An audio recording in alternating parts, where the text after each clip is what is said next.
We want to pray first for our country. Alam ko, marami tayong kinakaharap, okay? So, magdadasalan tayo, pagdadasalan natin yung bansa natin. Can we all stand? Sabi dito, if my people who are called by my name. So, anybody here, you are called by God? O ito ang trabaho nyo, trabaho ko. Tayo daw na tinawag ng Diyos, sa mga pangalan natin, will pray, and that's what we're gonna do, seek my face, ibig sabihin, yung focus sa Kanya, and turn from their wicked ways. So oftentimes, ang dami nating gustong i-post sa social media, mag-bash ng ganito, mag-commentary sa ganito, nag-create ng divisiveness. Pero ang trabaho pala natin, magdasal. And then sabi dito, turn from your wicked ways. So tumaliko daw tayo sa mga mali nating daan. Kasi minsan, ito, tinan mo yung mga sa Senado, tinan mo si gano'n. Pero tayo ba? Ano ba ginagawa natin? Baka magaling lang tayo magkomento, pero hindi naman natin ginagawa yung role natin. Then, saka pa lang, I will hear from heaven. And what? Forgive their sin.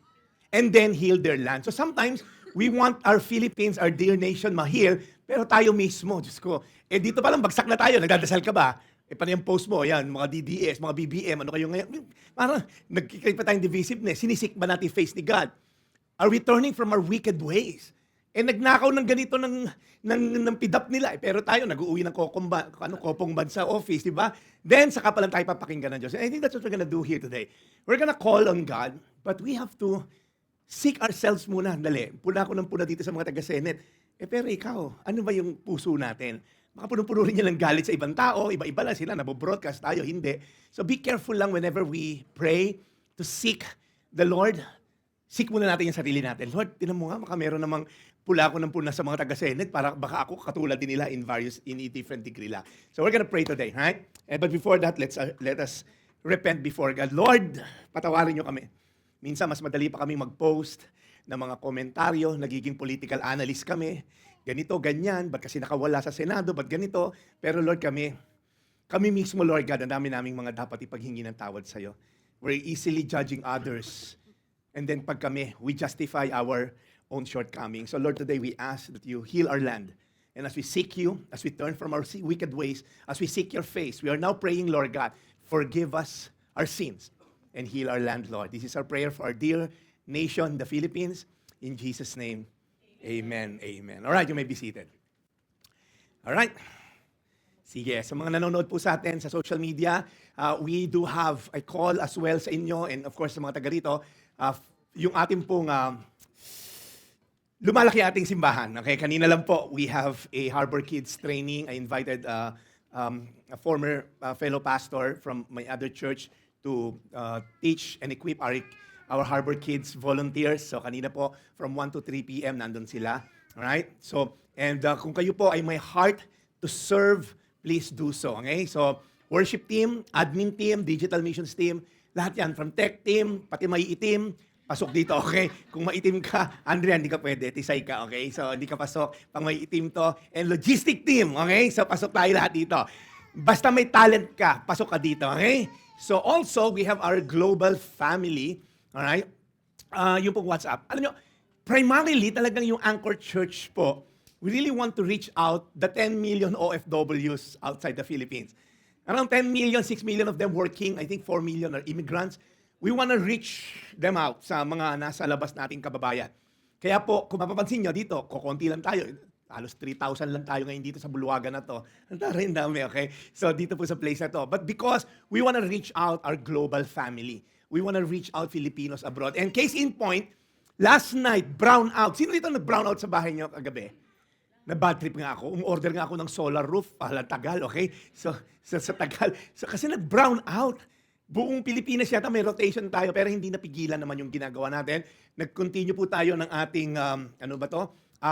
Hangout Friday, okay? So, nakakatuwa lang, during breakout room, ito taga Kuwait, ito taga Perth, ito, si Bato. Ikaw talaga hepok na sakit na nakikita, no? Ito taga Australia din to, okay? So, parang doon sa breakout room, iba-ibang tao, iba-ibang lugar magkakasama, alright? So, pag tinila natin dito, si Jomar taga New Zealand, si Ate Gilay, kung saan man siya, ito taga Papua New Guinea. So, parang, different parts of the world gather together, nagpe-pray for one another. So may praise and worship din tayo ron, may sharing of the word, and then nagbe-breakout po. Ito, isa pa.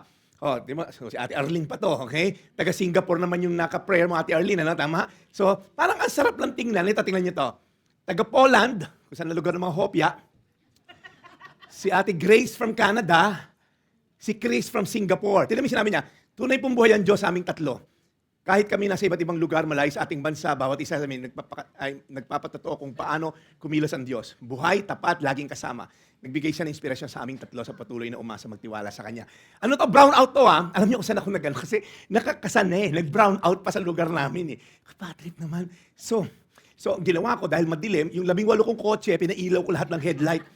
Yaman, 18 kotse. Parang si Junjun lang, ano? Para maliwanag. Hindi, joke lang. So yung kotse namin, minabili ko sa Lazada na inverter. Pwede ka magsaksak. Tapos 220 ang labas sa lighter, Junjun. Bibili kita noon. Yung router namin, gumawa ko ng mahabang extension dahil we live in an 18-bedroom house. Ang yaman, puro 18. So yung extension ko, doon ko sinaksak yung router. Parang galing. Nagka-internet kami kagabi. Ate Elga, hindi ka bumalik ha? Nawala ka lang, hindi ka na bumalik. Kasi nung una nakadate na kami, nawawala, nakaka si Ate Net sa Bulacan. Alas 9 raw sila mamamatayan ng kuryente. Sabi ko, Ate Net, mag-host ka muna hanggang alas 9. So, hindi napigilan ang salita ng Diyos. So, patuloy po sa buong planeta, nagmi-meet tayo because ang Anchor Church, kung mapansin nyo, again, this is not to say we're against face-to-face. No, kaya nga tayo nandito ngayon eh. Right? Sa napakagandang hotel na to eh. It's because primarily we want to cater to the Filipinos all over the world, right? So kayong nandito, pampadami lang kayo sa camera, okay? Hindi, joke lang kayo. Talagang love namin kayo. Kaya lang, Tita, thank you. Tita Baby, thank you for coming, okay? So we're having this series, Close Encounters, and nakakaapat na linggo na tayo, right? And we've been saying, right, ang premise natin dito sa Close Encounters, if you are in Christ, if you are in church, but not in Christ, you are in danger. Nakikita nyo ba yung screen? Or may ilaw? Hindi na nakikita. Okay naman. Hindi kasi papapatay ko na ilaw if ever. Okay? Because I really want you to focus. Ang tagal kong pinaghandaan itong mga slides ko no? Darating ang time, magkaka-projector na tayo. If you are in Christ, in church rather, but not in Christ, you are in danger. You can attend church all you want. Pwedeng dito ka pinanganak. Hanggang dito ka namatay. In fact, pwede kita iburol dito and still end up in hell. Because being affiliated to a church will not guarantee going to heaven. Are you listening? In fact, may mga pastor will end up in hell. Huwag naman sana ako yun, ano? Because position is not an assurance. Uy, buti na, naging pastor ako. Sure na ako sa langit. Of course not. And we've been learning that, really, it's highly possible to be around Jesus but never truly encounter Him. Si Judas nga eh. Halos 3 taon niyang kasamang kumakain si Jesus. Nasa impyerno pa ngayon. Tingnan mo yung katabi mo. Kamukha ba ni Judas yan? Pastor, ito kumakain to katabi ni Jesus eh, di ba? So it's highly possible na sobrang dikit kayo ni God, feeling mo, pero still end up in hell. Look up at the screen. You can hear about Jesus but never surrender to Him. Iwanan mo yung kalaguyo mo. Iwanan mo to. Jesus naman, pati naman yun. May edad na ako, Jesus. May edad na rin siya. Nagmamahalan naman kami. You can hear about His teaching but never surrender to His teaching. Right? You can believe in Him, JP, but not follow Him. Pwede kang naniniwala. Alam nyo ba, ang mga demonyo, sino katabi mo? Hindi yan yun. Ang mga demonyo naniniwala rin kay God. I mean, the Bible says, the devil believe in God and shudder. Alam mo, minsan, lamang pa si demonyo sa atin eh. At least sila naniniwala sa Diyos. Takot nga sila sa Diyos eh. Pero hindi nila sinasamba ang Diyos. Minsan tayo, nasa simbahan, wala tayong takot sa Diyos. So listen up.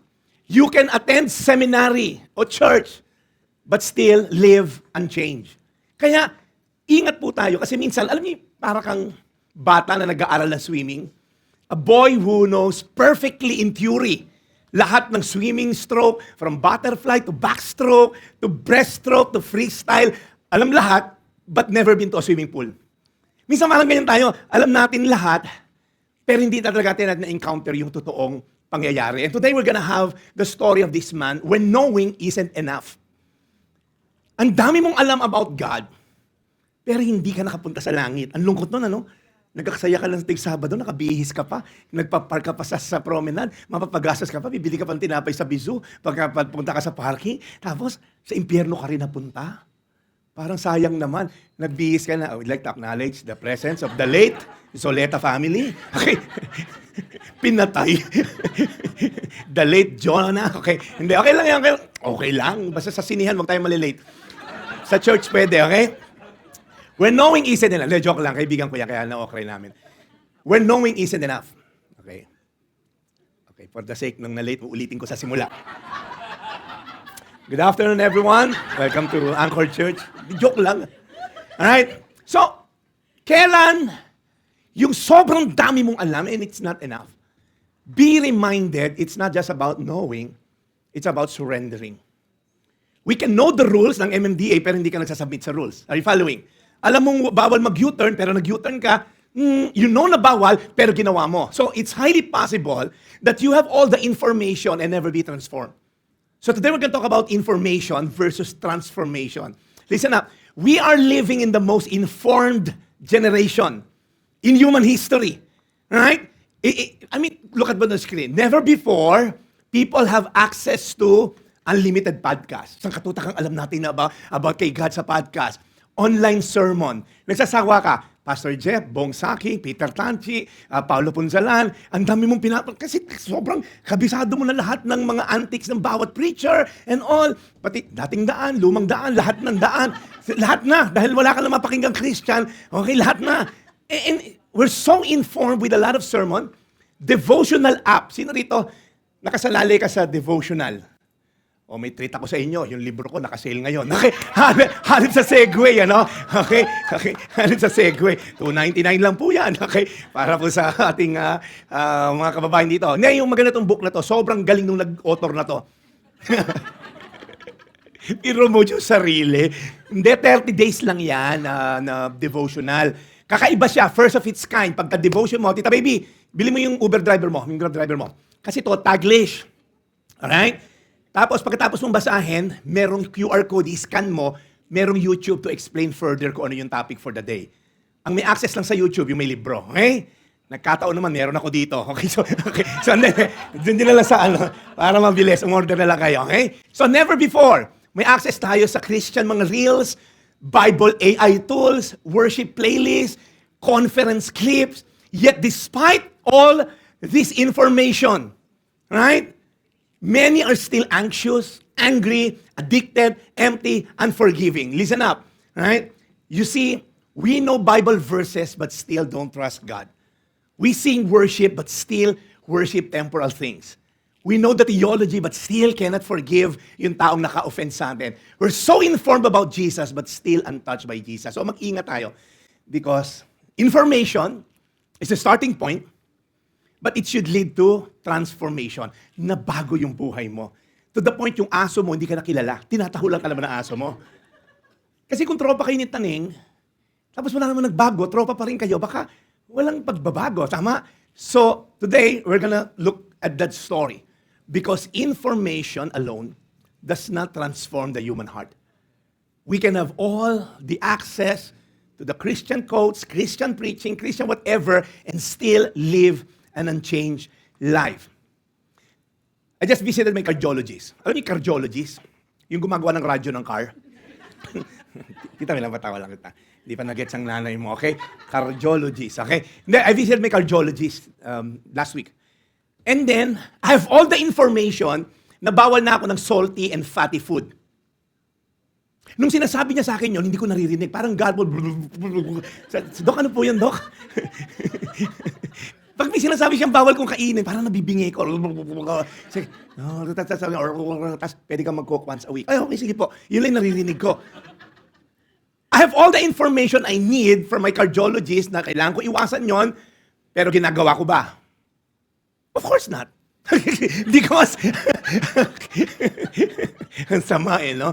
So what's the missing link from having all the information to being transformed? You see, information, that's a starting point. Pero yung transformation, yun yung ending. Dapat yung nalaman mong information led to your transformation. Because a lot of us, hanggang information na, alam ko yan, alam ko bawal kumain, alam ko bawal uminom, Junjun, alam ko bawal ganito, yung bayaw mo, inuman mo, bawal yan, alam mo bawal to, hindi, joke lang yung Junjun, okay? Alam mo bawal to, alam mo naman lahat yun eh. Pero ba't ginagawa mo? I don't know, kasi kanya-kanya tayo ng trip eh. So today we're going to look at three things nitong si Nicodemus. We're going to look at what he did some investigation, and then Jesus Christ did an illumination, and then there was an invitation. So three things lang: investigation, illumination, and invitation. Ready na ba tayo? Yes. Hopefully, yung kwento ni Nicodemus will change the way we view just having this knowledge about God. So, when knowledge or knowing isn't enough, all right? This is why the story of Nicodemus is so important, because there's a Nicodemus in all of us. Since Nicodemus was so informed, well-educated, religiously, morally, top-notch, and yet lacked something. So, tingnan natin yung investigation niya. So, one day, sabi dito, there was a Pharisee, a man named Nicodemus. And he's not just a Jew, he's not just a Pharisee, he is a member of a Jewish ruling council. So pag tinignan niya po si Nicodemus, okay, yung pedigree niya, top-notch, Jew. Okay, pagka Jew ka that time, oh my gosh, pure ka na Jew. Kasi may ibang mga Jews, apple juice, mango juice, hindi pure na juice, okay? Ito, purong juice, okay? So, morality-wise, Pharisee. Halos, wala nang tatalo sa mga Pharisee. And not only that, he has the authority because part siya ng Sanhedrin. So yung theology niya, kompleto patatas. The Sanhedrin, kung hindi nyo alam, it's the highest Jewish, religious, and legal council during the time of Jesus. Isipin nyo to, magkakasama yung power na to ng Senate, right? Ng Supreme Court, and then ng lawmaker. Ganun katindi to. Pinagsama isa-isa. Ito yung itsura ng Sanhedrin. Nakita niyo po ba? Si Jesus, ipinresent sa Sanhedrin nung siya'y ibibitahin. So the Sanhedrin comprises of 70 members. Nandiyan yung chief priest, nandiyan yung elders, mga scribes, mga Pharisees, saka yung mga malulungkot na mga tao, the Sadducees. Okay? Ang tindi niyan. They interpret the Jewish law. They settled mga religious disputes. They tried important cases like blasphemy and stuff like that. They oversee the temple life. Pag sinabing part ka ng 70 to 71 ruling ng Sanhedrin, parang ibang klase ka. Pag nakita, oh my gosh, member ng Sanhedrin yan.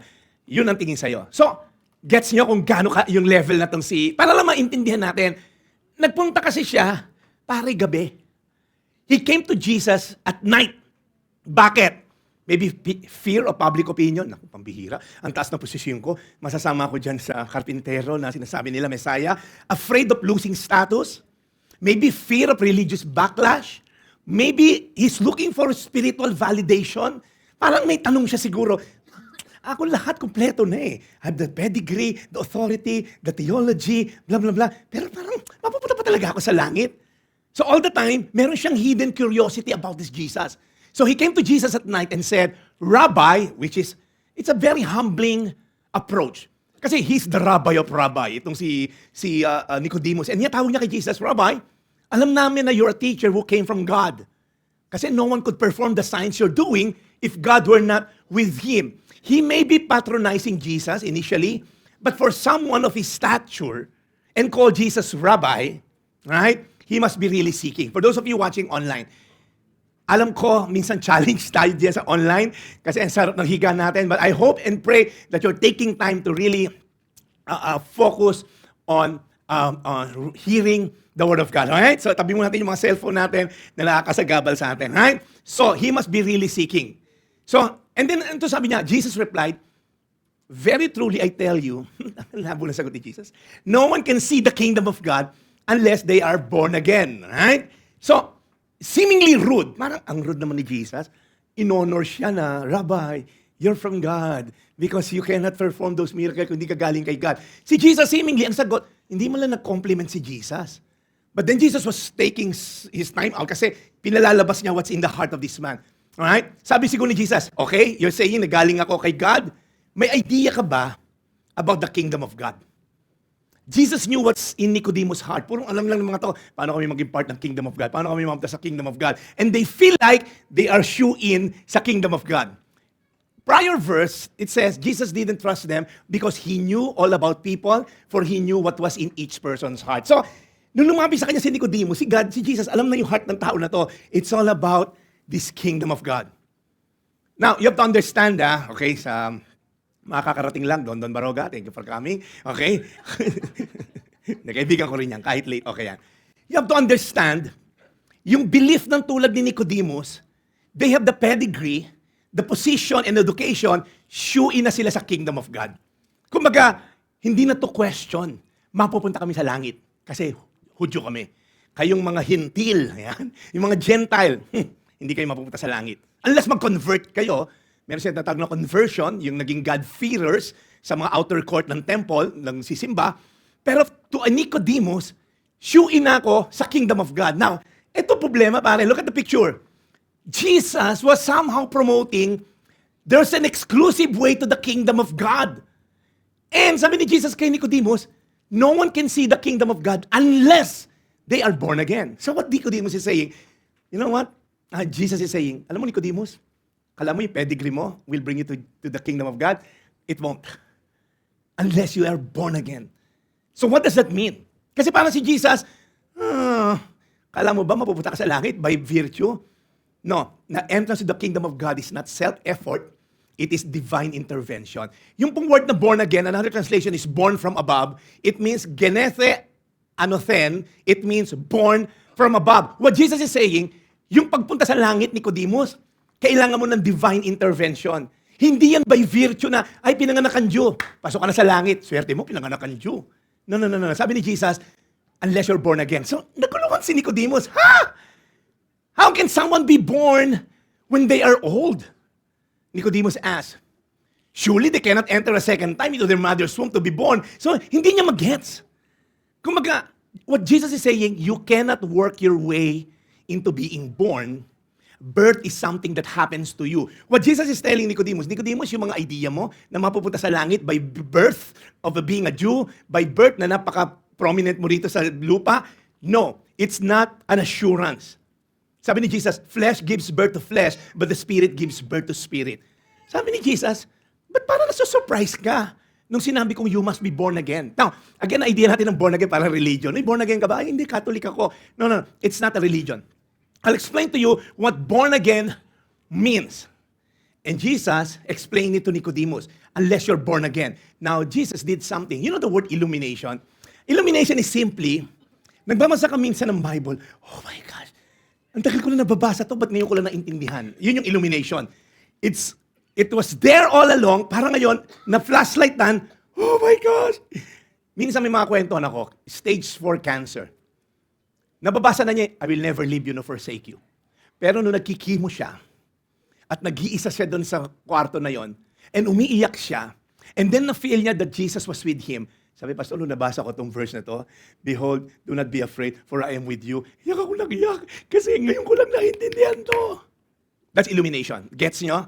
So may mga Bible verses tayo minsan, dinadaan-daanan lang natin, parang hindi ko na mag-gets. So yun yung illumination. Now, Jesus illuminated the scripture to this guy. Yan yung itsura ng illumination. So Jesus answered, very truly I tell you, no one can enter the kingdom of God unless they are born of water and spirit. Ito na naman. To be born of water and spirit means a person must be cleansed from sin and made spiritually alive by God. So, sinasabi ni God, hindi mo ba alam to? Sabi niya, parang hindi nalaman, you're a teacher of Israel. And you do not understand these things. So parang si Jesus, sina-challenge si Nicodemus, di ba? Teacher of teachers ka, nasa Sanhedrin ka, hindi mo alam na ang pagpunta sa langit, hindi by virtue of being a Jew. Hindi by virtue of being a good person. Kasi he has the morality, he has the authority, he has the pedigree, he has the education. And Jesus was saying, hindi ka niya mapunta sa langit. Kailangan mo ipanganak by water and spirit. Now, dinala ni Jesus si Nicodemus sa Old Testament. Kasi he's supposed to know this. He's the teacher of Israel. In Ezekiel, chapter 36, verse 25 to 27, ito yung verse. Right? Sabi dito sa verse, I will sprinkle clean water on you, and you shall be clean from all your uncleanliness. And from all your idols, I will cleanse you. Now, listen up. This is a picture of Israel at the time. And God uses Ezekiel, ganito gagawin ko sa mga anak ko. Sa mga tinawag ko, I will sprinkle clean water and I shall remove from them lahat ng karumihan. And not only that, sabi dito, and from all your idols, I will cleanse you. Jesus is telling Nicodemus, yung problema mo with sin, it cannot be erased by good works. Sino dito feeling mo, may ginawa kang kasalanan, pinapalitan mo ng kabutihan? Marami tayong congressman na gano'n, di ba? Nagnakaw, tapos papatayo ng waiting shed. Di ba? Nagnakaw ng Moho Arena yung ninakaw, di ba? Tapos nagpatayo ng waiting shed, tapos laki ng kartolina, tarpaulin. So we sometimes feel, mabait naman ako, may ginawa akong kabutihan, na-offset, right? May ginawa akong sexual immorality, nag-donate naman ako sa scholar, hello, na-offset. So what Jesus is saying, no, you cannot cleanse yourself. Hindi mo kayang linisin yung sarili mo from sin. Nicodemus looked clean externally. Niyuyukuan siya ng mga Gentile, ng mga Jew. Pag dun sa may temple courts, sila yung talaga, ayan yung mga part ng mga Sanhedrin. Takot sa kanila yung mga tao. On the outside, Nicodemus looked morally, religiously, okay, respectably. And yet sabi ni Jesus, no, I will give you a new heart. Ito na yung spirit. And a new spirit, I will put within you. So parang Jesus say, nasa Ezekiel yan, hindi mo inaaral to, Nicodemus? Hindi mo alam na ang pagpunta sa langit, it's not by pedigree. Hindi dahil Hudyo ka. No. Si God magbibigay sa'yo ng bagong spirito, and I will put a new spirit in you, I will remove. Everybody say remove. At tanggalin daw niya yung pusong bato. Sino dito may pusong bato? Kanta yun. Okay. Si Mother, pusong bato. Mga chologs na kanta na. Itong nanay mo, pambulakan talaga. Pusong bato. Ages ba yun, Manny? Mamo? I will remove the heart of stone from your flesh and will give you what? A heart of flesh. Yung pusong bato, papalitan ko ng pusong totoo, pusong laman, pusong tumitibok. Meron mo kayong kilala na, una na hardened lang yung heart. Tapos naging pusong bato na. Yung mga tao na wala nang pakialam. Alam niyo yung opposite ng love? Hindi hate. It's indifference. Alam niyo indifference? Yung wala na lang. O yung anak mo nandiyan, wala akong pakialam niyan eh. Hindi ka galit. Hindi ako galit, pero wala akong pakialam. Yun ang opposite ng hate. Sorry, ng love. Hindi lang ko nakikinig. Si George lang nakikinig. Meron ba kayong mga tao na wala ka ng pakialam? Tila may katabi mo, sabi mo, sino yun? Dayan, tanongin mo, Dayan. Tanongin mo yung kasama mo. Yung wala ka ng pakialam, tumawag yung nanay mo. Sino yun? Ang pakialam sa kanila. Hindi lang ako nakapekto. Ayoko na makibalita sa kanila. That's the opposite of love. It's not hate. Pag hate, may feeling ka pa eh. Alam mo, pag naisip ko siya, galit na galit ako. Yung indifference, hindi ko siya naiisip. Buhay pa pala siya. Akala ko patay na. Tagal. Pusa yarn. Siya man buhay. Yun ang heart of stone. Gisingin mo yung katabi mo. Sabi mo, huy, may heart of stone ka ba? Kasi mga nakatulog na. Kaya, yung mga may pusong bato, si Lord daw, papalitan ng totoong puso. Now, tignan mo to, I will put my spirit within you and cause you to walk in my statutes and be careful to obey my rules. Even yung pagsunod sa Diyos, galing sa Diyos. Ang weird ni Lord, ano? Sino rito hirap na hirap ka sundin si Lord? Puro kayo sinungaling. Sino sinungaling dito? Kasi minsan, ang hirap sundin ni Lord, di ba, Hebo? Di ba? Mas madaling sundin si Satanas no? Kinat ka sa C5, kating mo rin, buwisit ka, ha? Pastor ako, ha? Ang dali sundin ni Satanas, yung gumanti ka, yung murahin mo din, i-bash mo, makigulo ka, DDS ka, BBM ka, makigulo ka dyan, pre. Kalbo ka naman, tumakbo ka sa hagdan. Ang dali makigulo. Pero ito, tandaan nyo, yung pagsunod sa Diyos, galing din kay Lord. Sabi sa Bible, He has given us the ability, He's given us the grace to say no to sin. Kaya kung hirap ka weak, sumunod kay Lord. Kay Jessica ka sumunod, okay? Okay ba, Jessica, te? Okay ba, te? Ayan. Close ko yan eh. Now, guys, look up here. Tingnan nyo itong 3 verses. I hope tita makita nyo dyan because of the light. Next week, wala tayong TV rito. Kaya hindi na... Eto, tingnan nyo. Tingnan nyo to, ha? Okay. Kuya Alan, mamaya mo na picturean. Marami pang kasunod to slide. Yung tatay mo, daming film sa camera eh. Kada slide eh. Oh. Tingnan nyo to. 3 verses to, ha? Titingnan natin yung kanta ng Beatles na I Will. I will sprinkle clean water on you, and you shall be clean from all your uncleanness, from all your idols. I will cleanse you. I will give you a new heart. I will put spirit within you. I will remove the heart of stone and put a heart of flesh. I will put my spirit within you and cause you to walk in my statutes and be careful to obey my rules. 1, 2, 3, 4, 5, 2, 4, 6. Puro I will, I will, I will. Wala kang participation sa salvation mo. Kung feeling mo, magpapakabait ako, hindi mo kayang bumait. Kaya nga may kanta, Mother, gusto kong bumait pero di ko magawa. Ang galing mo. Palakpakan natin si Mother. Ang galing na tong nanay mo. Saan ba nakikinig na radyo to? Robin, yung lola mo, ang galing.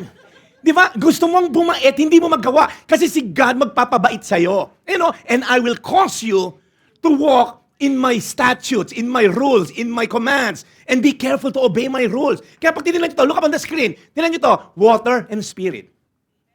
Yun yung sasabi ni Jesus, you cannot go to heaven, to the kingdom of God, unless you're born of water and spirit. Ito yung sinasabi. Are you listening now? Kasi si Nicodemus, feeling niya, shoe-in na ako sa heaven kasi Jew ako. Sabi ni Jesus, hindi mo nga kayang bumait eh. Ang yabang mo nga dahil feeling mo, taga-Sanhedrin ka eh. Pag dumarating yung mga camel nyo, parang feeling nyo, ang yayabang nyo eh. I love this verse. For it is by grace you have been saved. Kaya alam kong saved na ako eh. It is by grace I have been saved. Sorry, hindi grace asawa nyo, okay? It is by grace you have been saved through faith. And this is not what? From yourselves. Ano daw siya? It is a gift of God, not by works. So no one can boast. See, Nicodemus, he was thinking, the kingdom of God belongs to us, the Jew.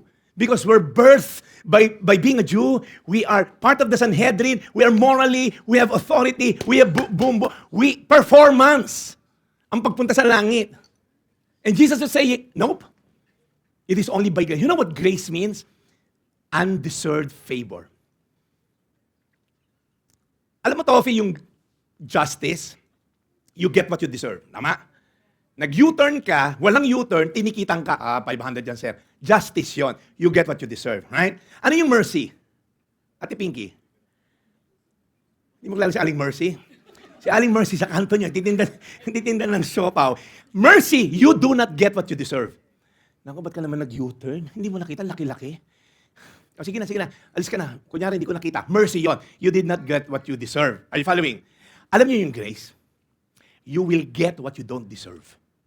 My gosh, ba't ka nag-U-turn, kuya? Walang U-turn dyan. Sir, pasensya na po, hindi ko talaga po nakita. Nabulag ako pag gili ko. Sige. Ito, gito na. Ito, 10,000. Pa-check ka ng mata mo. Parang, hindi niyo po ako titikitan. Yung grace, hindi lang siya mercy, level up pa. Yung justice, you get what you deserve. Mercy, you do not get what you deserve. Grace, you get what you don't deserve. Yung salvation mo, dapat papunta kang impyerno. Kung si God, merciful lang, sige na nga, hindi ko na kayo dadalhin sa impyerno, pero dyan lang kayo. No, yung grace, gusto ko kayo makasama sa langit. You don't deserve it, but I'll give it anyway. Why? Because it's a gift. You know what a gift is? You don't work for your gift. Tama ba? Ang weird nun, ikaw rap, binigyan ka ni Apple ng regalo ng Pasko, ang ganda-gandang lakos, ang mahal ng bili ko sa outlet, yan. Bayaran mo yan. Hindi yung gift, tama? Kasi pinabayaran sa'yo eh. Ang tawag doon, pasabay. Okay, pasabay lang yun. Okay, kasi pinasabay lang, di ba? Hindi yun gift, kasi pinagbayad. You know what gift is? Binigyan ka, despite ang sama mong tao. Hindi mo deserving regaluhan, nirigaluhan ka pa rin. Yun ang grace. And not by works, so that no one can boast. Look up on the screen. Not by pedigree, but by being part of God's family. So the kingdom of God is not by pedigree. Pag sinabing pedigree, hindi, ito lahi namin eh. Sure kami sa langit. Nope. It's not by education, but by regeneration. A new spirit. Right? It's not by religion, but by rebirth, na born again. It's not by performance, it's by surrender. It's not by proximity to Jesus, but by being transformed by Jesus. Kaya pag sinasabi ng tao, alam mo, sure ako sa langit mapupunta. Paano mo nasabi pupunta ka sa langit? Mabait ako eh. Wala na. When you start the sentence with, because I, tapos na. When San Pedro ask you, ba't kita papapasukin sa langit? Kasi po, mabait ako. Wala na, tawag na, eject, hell ka. Pag sinimula mo ng me, because I am, blah, blah, blah. I go to church, wala na, impyerno ka na nun. Because salvation is not your own doing. In fact, wala kang participation sa salvation mo. Kaya nga grace. When you have participation, it means it's a wages. Nagtrabaho ka, may mabayaran sa'yo. Yun yung impyerno. For the wages of sin is hell. Tingnan mo yung katabi mo. Papunta bang impyerno yan? Ikaw na nanonood, si Aling Tonang, yung naka-duster na blue, tingnan mo yung anak mo. Nakahilata, hindi naman nakikinig sa preaching.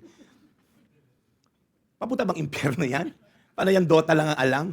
So illumination, let's end here.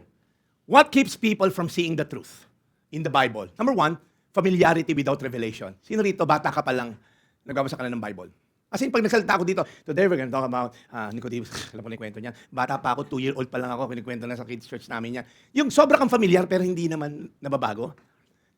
Pride blinds the heart. Hindi ko kailangan yan, pastor. Papunta na ako ng langit. Religion without relationship.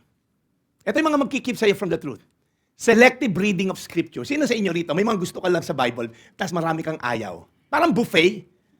Sino rito nakapag-buffet ka na, di ba? Uy, steak. Uy, 3 takal. Okay. Ito, uy, gusto ko rin to. Ano yung mother? Sugpo. Yan, 3. Tapos pag ito, gulay. Ay, diet ako dyan. Okay, so parang, minsan ganun tayo pag nagbasa ng Bible. Uy, blessing. Uy, 3 takal ako dyan. Healing. Uy, 7 takal. Ang dami kong diabetic eh. I carry your cross. Diet ako dyan. Okay, so, forgive the in-laws. Ayaw ko dyan. Okay. Nung namimili ka lang susundin, meron ba rito gano'n? Again, wala kasi nga, sobrang sinungaling kayo. Okay, so, joke lang. Nicodemus knew the verses, but Messiah is standing in front of him. A full cup cannot receive any more water. Puno na yung baso niya. A proud heart cannot receive fresh truth. Theology without intimacy. Okay, maaga pa, Robin. Hanggang 7 tayo rito. Binayaran ko na sa overtime ko. Alright, listen up. So, there was ano yung unang I? Kung di pa nakikinig tong mga to, inispre. Investigation.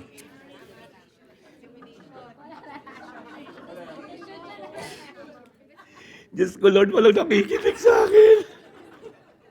Kanina pa ako nagsasalita. Wala pa lang nakikinig. Doon lang sa online lang may nakikinig sa akin. Next week, wala na tayo rito. Napakamahal ng bayad ko rito, hindi kayo nakikinig. Tapos kalahati sa inyo, late pa. Diyos ko, sa sinihan, hindi nalilate. Dito, nalilate talaga. Okay, titingnan ko rin. Dito ako titingin. Okay, yan, tingnan nyo. Sumagot yung mga nasa, letter I, pastor. Hindi ko lang ma-recall. Pambihira to. Isa rin pala to. Hindi. Pambihira kayo! Ito si Joel Briones. Okay? Puyat pa more. Greetings from California. Joel, alam mo yung first point ko, ha? Si Ate Ditas Bigelra. Good afternoon, everyone. O, si Crystalline Sanchez watching. O, ano yung letter I ko nung una? Investigation. Nag-iimbestiga lang siya. And then little did he know that si Jesus is going to illuminate. Oh my gosh! Papunta pala ako impyerno! And now, the invitation. Look at the screen. Sabi ni Jesus kay Nicodemus, Nicodemus, no one has ever gone into heaven except the one who came from heaven, the Son of Man. So now he's introducing himself. Tapos, eto na naman tayo, nag-Old Testament na naman si Jesus. So sabi siguro ni Jesus, ito naman siguro Nicodemus, alam mo na yung kwento na to, pare. Just as Moses lifted up the snake in the wilderness, so the Son of Man must be lifted up. So, ano yung kinikwento na to? Well, you know the story. In Numbers 21, sobrang kukulit ng mga Jew, ng mga Israelita in the wilderness. Wala bang pagkain, God? Puro na lang bamana. Wala bang kwel. Ang dami ng reklamo. Are we there yet? Are we there yet? Hindi sa promised land. Nag-rebellion, naggalit yung mga tao sa Diyos. Alam mo, naggalit ang Diyos. Anong ginawa sa Bible? Sa Numbers 21 verses 4 to 9, they're so impatient, rebellious, ungrateful, judgment came. Nagpakawala si Jesus ng mga ahas. Fiery snake. Pag natuklaw, patay. It was a curse. A lot of people are dying. Kasi ang daming snake na pinakawalan. So sila nagkaroon nila, patawarin mo kami, God, patawarin mo kami. Hindi lang po kami uulit. You know what Jesus said to Moses? Moses, ganito gawin mo. Sige, papatawarin ko yung mga nabubuhay pa. Make a bronze serpent and set it on a pole. And everyone na nakagat, about to die, pag tinignan nila yung serpent, mabubuhay sila. Kaya yun yung naging insignia ng mga doktor, di ba? Yung pahaba tinesa sa NKTI, puro ganyan. Dito nila nakuha yon. So sabi ni God, sige, babawiin ko yung curse. Pero hindi tinanggal yung mga snake. Kagat pa rin nakagat yung mga snake. Pero pag nakagat ka, namamatay ka na, titignan mo lang yung ginawa ni Moses na bronze serpent. Pag nakita mo, lalakas ka na, mabubuhay ka. Are you following? So Moses made a bronze snake and put it on a pole. Then when anyone, everybody say anyone. Anyone was bitten by a snake, and look at the bronze snake, they lived. God did not remove the snake, but He offered a way out. The snake is the curse. Yun yung sin. Papatayin ka ng sin. Ikaw na namumuhay ngayon sa kasalanan, nag-i-enjoy ka pa. Kasi yung mga kasalanan, masarap sa una. Naalala mo, Wick? Di ba sa una masarap eh? Pa-chonky-chonky ka lang. Tapos libre-libre. O, tira ka pre. Tapos pag wala ka na mga chonkian, magnanakaw ka na sa mga kapitbahay mo, sa nanay mo, magiging addict ka na, papakulong ka na ng nanay mo. Sa una, masaya ang drugs. Pero pagka lulong ka na, ilalaglag ka na ni Taning. Kanya tayo, mag-rehab ka, bahala ka. Sa una siya masaya, pero papatayin ka. For the wages of sin is death. Hindi tinanggal ni Jesus sa mundo yung sin, pero He provided a way out. Look up on the screen. Sinasabi lang ni Jesus, that bronze snake, everyone who look on that snake will live. I will be that snake. I will be lifted up. I will be a form of curse, and everyone who look up to me will never die. That's what this verse is saying. The cure was lifted before the dying. Kaya the Bible says in 2 Corinthians 5:21, God made Him, talking about Jesus, who had no sin, to be sin for us. He is the bronze snake. The form of a curse was lifted up, and the curse was upon Him, and everyone who put their faith in Christ will live. So parang si Nicodemus, OMG. Akala namin we will live by pedigree. Akala namin we're gonna live throughout eternity because I'm a Jew, I'm a member of Sanhedrin, I do all the nitty-gritty details of washing the hands. Kasi sila sobrang detalyado. Pati yung washing ng hands, may ritual. And they feel, yung pagsunod, yung tamang ng DOH sa paglilinis ng kamay, pupunta ka sa langit. Pati yung may ganun. Sa kamay lang na paghuhugas, ang dami nilang ritual. And they feel, oh my gosh, mali ako ng ritual. Erase, bago ulit. Pag sumunod ka, yes, I'm good, pupunta ako ng langit. They thought going to heaven is by performance. So, look up at the screen. Christ redeemed us from the curse by becoming a curse for us. He is the bronze snake. And when He's lifted up, look up here. Yung bronze snake na yan, naging idol pa yan, pare. Ginamit pa yun ng isang hari, kinrush yan, kasi sinasamba na ng mga tao. May tao yan, fetish yan or something. Ano yan, tinabihan eh. Tapos naging form of idolatry, sinasamba ng mga Jew itong snake na to. Kaya yung isang hari na God-fearing, dinurog yung pinulbos. Hindi yan sinasamba. It's not about the snake, the bronze snake. It's about the faith you put in that snake. Yung kay Moses. Hindi mo nakakagamot yung bronze snake. Yung faith mo na tumingin doon. Are you following? And same thing with God, we are saved by faith. That was the invitation. And then lastly, sabi niya kay Nicodemus, you know what, Nicodemus? For everyone who believes may have eternal life in Him. So all of a sudden, si Nicodemus, akala ko yung eternal life dahil Hudyo tayo. Ikaw, Jesus, Hudyo ka, Hudyo tayo. Punta na tayo lahat sa langit. No. It's for everyone. Hindi, sa atin lang yan, Jew. Hindi, but sa Gentile, to everyone who believes will have eternal life. Now, look up on the screen. How can someone who knows so much about God still not know God? Kasi ito si Nicodemus, he knows everything about God and yet, hindi niya alam, ganun pala pagpunta sa langit. Fast forward, and then I'll end. Nicodemus now, John 7 na to, John chapter 3 tayo. So si Jesus now was being accused of a lot of things. Gusto na siyang ipapatay ng Sanhedrin. Alam mo si Nicodemus tumayo. Again, he's part of the Sanhedrin. Tumayo siya. Excuse me, may sasabihin lang po ako.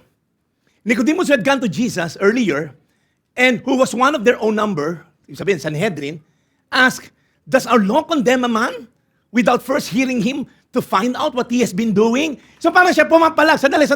Papapatay na ba natin si Jesus? Hindi ba katuruan sa atin? Alamin muna yung totoong pangyayari. Wow! And then nirebuke siya ng mga kasamahan niya sa Sanhedrin. Hindi ba alam kung saan galing yan? Si Jesus. Galing lang yan sa mga mahihirap. Ano sinasabi mo? So una, dinefend niya. But wait, there's more. Kasi hindi pa siya makapag-all out eh. Look up here. When Jesus died on the cross, there's two prominent men doon sa baba ng cross. Hulaan niyo kung sino isa ron. Si Nicodemus. The other one is Joseph of Arimathea. Siya yung mayaman na may-ari nung pinaglibingan ni Jesus. But beside him was Nicodemus. He's no longer afraid to be seen associated with Jesus. Now, look up here. Tingnan nyo. Think with me. Nung buhay si Jesus, pwedeng tumaya ka pa eh. Pare, di ba? Buhay pa. Pag naging hari ito, baka kunin akong, Sergeant at Arms sa Senate or something. Okay, so, so pwede kong maging, Sergeant at Arms. Eh, kaso pare, patay na eh. Parang, oh my gosh, namatay. Akala ko, dadalhin ako sa langit. Pero, despite seeing Jesus dead, nag-all out na siya. Tingnan niyo yung verse. Grabe ito, ang ganda ng verse na to. He was accompanied by Nicodemus, si Joseph of Arimathea, para hindi naman kapangalan lang. Hindi, kapangalan lang yan. No. Dinagdag pa ni John.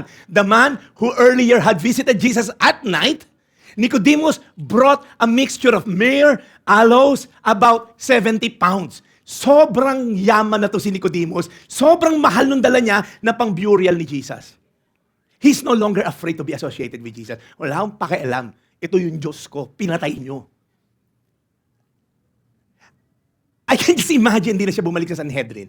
Nung nabalitaan, ba't mo sinamahan yung karpinterong pinatay natin? Hindi nyo naiintindihan. There's only one way to heaven. Yung bronze and all. I don't know.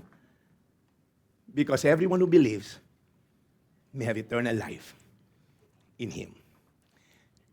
Nicodemus is in heaven right now. I do believe that. Not because of pedigree, not because of authority, not because of his theology, but because of a relationship with God. He's no longer afraid. Nung binababa yung bangkay ni Jesus, doon niya na-remember, yung bronze snake, I'll put my trust in you, I'll put my faith in you. Wow. And I don't know about you. But maaaring ikaw ngayon yung Nicodemus. Madami kang alam about God. Marami kang idea about God. Pero the question lies, yung kanina pa natin sinasabi, we have all the knowledge, we have all the scriptures, right? Pero the question is, do we surrender to His will? Kaya nga, ano yung sinabi ko kanina? We all have the things about God, right? Ito, it's highly possible to be around Jesus but never truly encounter Him. You can hear so much about Jesus every Saturday, every time may podcast ka, and yet hindi ka nag-surrender sa Kanya. You can actually believe in Christ but not follow Him. So be careful because sometimes we have all the knowledge but lacks the surrender. And today, as we pray, let's all stand.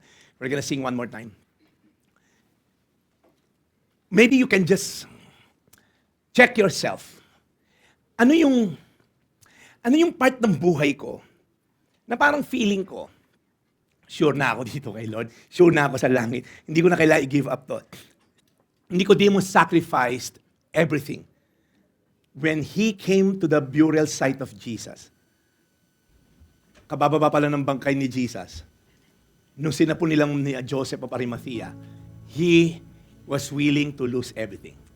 Now the question is, ano yung willing mo i-surrender? Ano yung isang bagay, ano yung mga bagay na sinasabi sa'yo ni Lord, anak, that's the one thing I want you to surrender to me. That's the one thing that I need you to surrender to me. Maybe we're like Nicodemus, nahihiya sa una, dinidefend lang. But then, when will we go all out? So ano man pinagdadaanan mo ngayon, unless we give this up to God, yung breakthrough, hirap na hirap makapenetrate. You know why? Because God wants you to experience the fullness of His mercy and grace. Ano ba yan? Fear ba yan? Fear of the future? Is it fear of losing someone? Is it idolatry sa mga material things and earthly stuff? What is that one thing na parang si Lord, anak, hindi ako makamove sa iyo kasi your sin is hindering the blessing. Is it unforgiveness? Is it pride? Is it too much knowledge like Nicodemus? Alam ko na yan. Is it selective Bible scripture na ito lang gusto ko pero ito ayoko? So whatever it is, I'll encourage you, for those of you watching live online, what is that one thing? Just like Nicodemus, he came at night trying to investigate things, but when there was illumination of the Word of God, he accepted the invitation eventually. So if that's you today, let me pray for you. Lord, you know all things. Alam mo yung laman ng puso namin. But you didn't make us like robots. O, i-give up mo yan, i-give up mo to. No. Otherwise, there's no legit relationship if we don't have free will. You have given us the free will to surrender or to disobey. So Lord, today, as we are coming to you, expose that one thing. Ano ba yon? Yung pride. Masyado akong mayabang. Masyado akong dominante. Masyado akong arrogante. Lord, tanggalin niyo po, Panginoon, whatever it is. Kasi gusto mo kaming mamuhay ng masagana, mamuhay na mapayapa, mamuhay na may relasyon sa'yo. Ang hirap, Lord, i-keep yung pagiging mayabang. Kasi kailangan namin tingnan yung mga tao sa paligid namin. Kailangan mas lamang ako lagi. Mas magaling ako, mas ganito ako. Ang hirap mabuhay ng may unforgiveness. Lagi ako nag-harbor ng bitterness and resentment. Galit ako dyan, ito masama to. So Lord, gusto mo kaming mabuhay pa na matagal. Gusto mo pa kami, Lord, mag-enjoy sa buhay. And the way to do it is to offer everything into your feet. And Lord, today, we're sorry. Patawarin niyo kami, Lord God. May we be like Nicodemus. Hindi na kami mahihiya. At the foot of the cross, Nicodemus laid out everything. Wala na akong pakialam. Makita man ako ng mga kasamahan ko sa Sanhedrin. This is my God. This is my Savior. This is my Jesus. Lord, today, help us as we sing this song. May we reflect on our own sins and offer it before you. In Jesus' name. Let's give you praise. There was this man who walks the tightrope. Kaya si Bondin, if I'm not mistaken. So, tumatawid siya ng tightrope sa Niagara Falls. You know tightrope, right? Yung hawak niya pole and all. So, one time, he crossed the tightrope. Meron pa siyang dalang wheelbarrow. There was even a time, nagluto pa siya ng omelette in the middle of Niagara Falls while on a tightrope. And people were shouting. Tinanong niya, do you believe that I can cross this Niagara Falls with a man on my back? And everyone was shouting, of course! You're bonding, kaya mo yan, we believe you.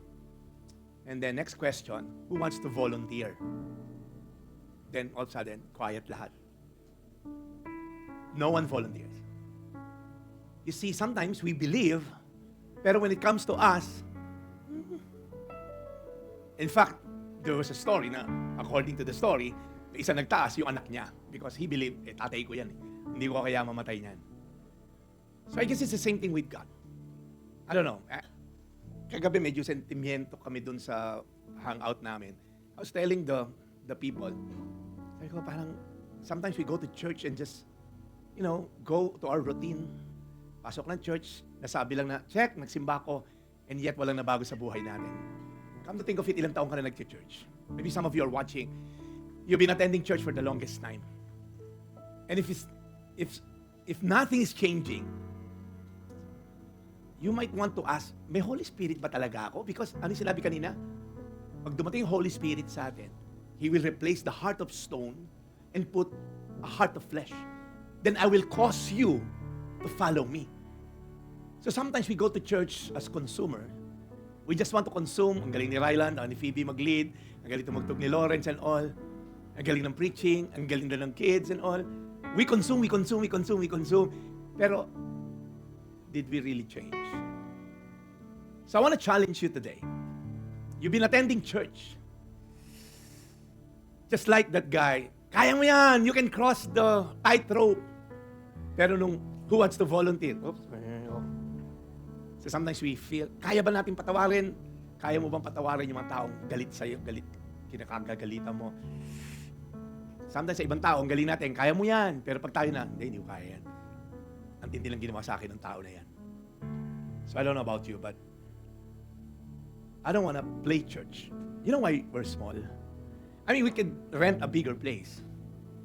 I mean, I can just post it on my social media and hindi naman sa pagyayabang, maybe people will come and just have a big church na maraming ma-attend.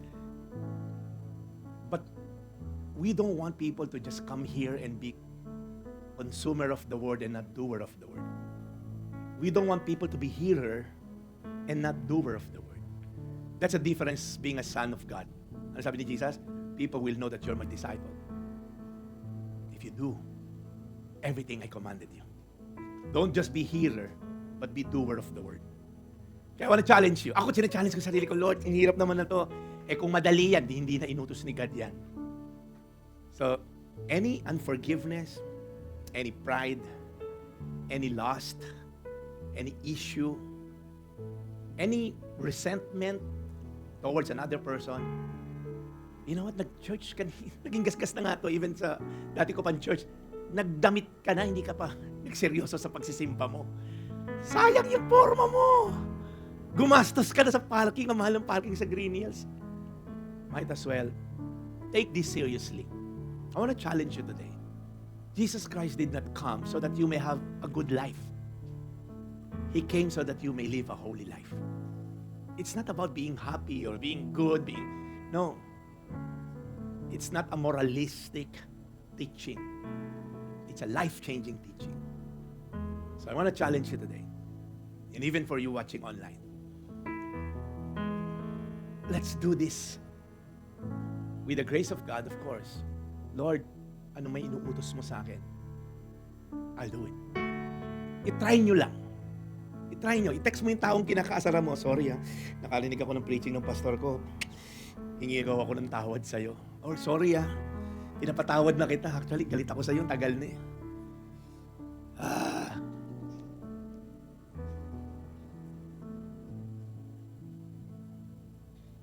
I just want to lead a church with people who are not consumer, but doer of the word.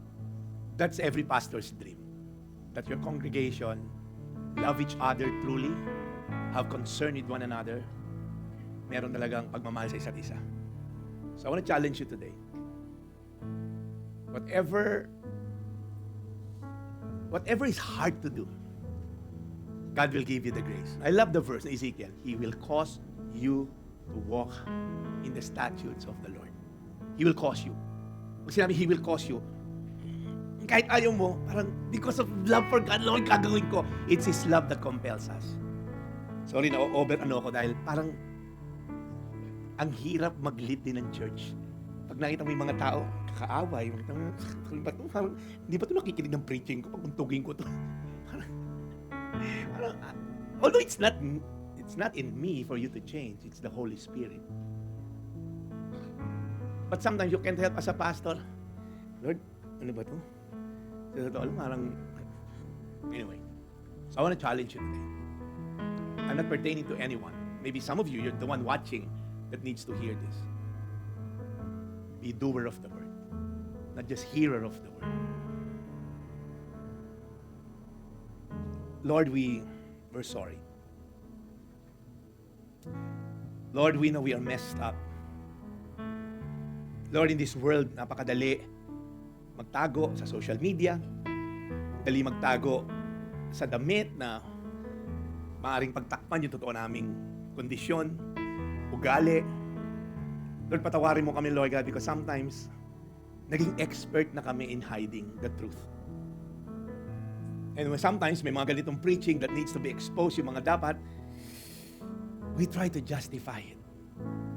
Pastor, wala kang idea ang ginawa sa akin ng tao na yan. Pastor, hindi mo alam pinagdaanan ko ngayon. Yeah, maybe, hindi ko alam. But God knows. And His grace is sufficient for you to redeem you. My grace is sufficient for you, the Bible says. It's made perfect when you're weak to obey. It's perfect when you're weak to do the will of God. It's perfect when we're weak. So Lord, today, may we not be just hearer of the word. Ang ganda ng sermon ni Pastor.